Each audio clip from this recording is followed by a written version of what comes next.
দলিল যে তালাশ করতে হবে, চার ইমাম কি বললেন? প্রসিদ্ধ চার ইমামের একজন ইমাম আবু হানিফা রহিমাহুল্লাহ, তার যতগুলো কথা বর্ণিত হয়েছে তার মধ্যে সবচেয়ে বিশুদ্ধ একটা কথা বর্ণিত হয়েছে। তার তিনজন ছাত্র বর্ণনা করেছেন বিশুদ্ধ সূত্রে, আবু ইউসুফ, ইমাম জুফার, আফিয়াত ইবনে ইয়াজিদ। বাহরুর রায়েক একটা গ্রন্থ, এই গ্রন্থের 6 নম্বর খণ্ডের 293 পৃষ্ঠায় রয়েছে তথ্যটা। ইমাম আবু হানিফা বলছেন তার ছাত্রদেরকে, লা ইয়াহিল্লু লিআহাদিন আন ইয়াখুযা বিকাউলিনা মা লাম ইয়ালাম মিন আইনা আখাযনাহু। তিনি বলছেন আমাদের কোনো কথা কারো জন্য গ্রহণ করা হালাল নয় যতক্ষণ না জানবে আমরা কোথায় থেকে গ্রহণ করেছি। এটা কথাটা কত চমৎকার দেখছেন আপনি।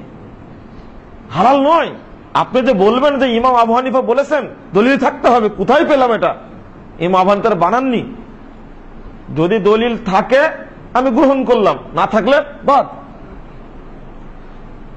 ইমাম মালিক, ইমাম শাফি, ইমাম আহমদ বিন হাম্বল একই কথা বলছেন, দলিলবিহীন কোনো কথা গ্রহণ করা যাবে না। ইমাম আহমদ বিন হাম্বল শক্ত করে বলছেন, ওয়ালা তুকাল্লিদান্নি ওয়ালা তুকাল্লিদান্না মালিকান ওয়ালা আউজাইয়্যা ওয়ালা শাফিয়্যা ওয়ালা নাখিয়্যা ওয়ালাকিন খুজিল আহকাম মিন হাইসু আখাযু মিনাল কিতাবি ওয়াস সুন্নাহ।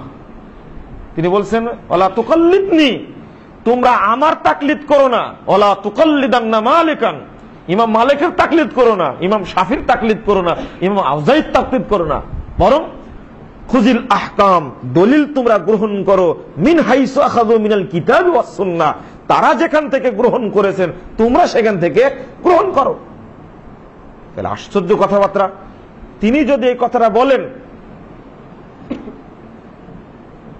তারপরে বলছেন যে ইমাম মালিক রাহিমাহুল্লাহ বলছেন, ইন্নামা আনা বাশার, আমি একজন মানুষ মাত্র, উখতি ওয়া উসিব, আমি ভুলও করি সঠিকও করি। ফাইদা আফাকা কওলি আল হাদিস ফাখুযুহু ওয়া ইল্লা ফাতরুকুহু, যদি আমার কথা হাদিসের সাথে মিলে যায় তাহলে তোমরা গ্রহণ করো, আর না মিললে তা বর্জন করো। ইমাম শাফি রাহিমাহুল্লাহ বলছেন, ইদা রাআইতুম ইউখালিফুল হাদিস, ইদা রাআইতুম কালামি ইউখালিফুল হাদিস ফা'মালু বিল হাদিসি ওয়াজরিবু কালামি আল হায়তা। তিনি বলছেন যদি দেখো, যে তোমরা যদি দেখো আমার কোনো কথা হাদিসের সাথে বিরোধপূর্ণ হচ্ছে, তাহলে হাদিসের প্রতি আমল করো, আমার কথাটাকে দেওয়ালে ছুড়ে মারো। দেখো প্রসিদ্ধ চার ইমামের কথা শুনলেন, কি চমৎকার কথা তারা বলছেন। তাহলে দলিলবিহীন তারা আমল করতে নিরুৎসাহিত করেছেন, আমল করা যাবে না। এই তথ্যগুলো, প্রথম তথ্যটা মিজানুল কুবরা প্রথম খণ্ডের 63 পৃষ্ঠায় রয়েছে। ইমাম আহমদ বিন হাম্বলের যে কথাটা বললাম, এই শাউলুল্লাহ মুহাদ্দিস দেহলভির একটা বক্তব্য বই আছে, ইকদুল জিদ ফি আহকামিল ইজতিহাদ ওয়াত তাকলিদ, 87 পৃষ্ঠায় বর্ণিত হয়েছে।